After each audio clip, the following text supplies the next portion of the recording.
ભાવનગર જિલ્લાના ઉમરાળામાંથી પસાર થતી કાળુભાર નદીમાં ઉપરવાસના વરસાદના પગલે નદીમાં ઘોડાપૂર આવ્યું હતું।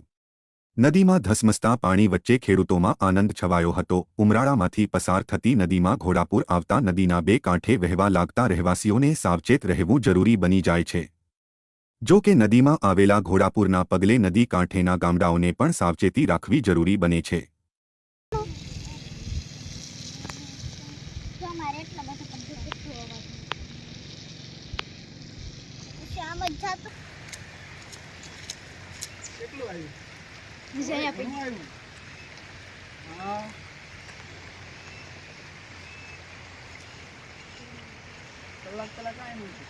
જવાનો રસ્તો બંધ નહીં થાય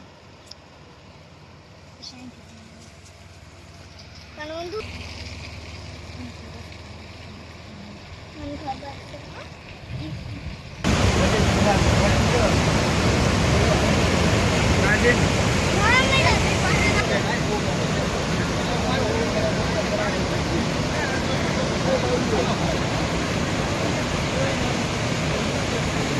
કાળુમાં બે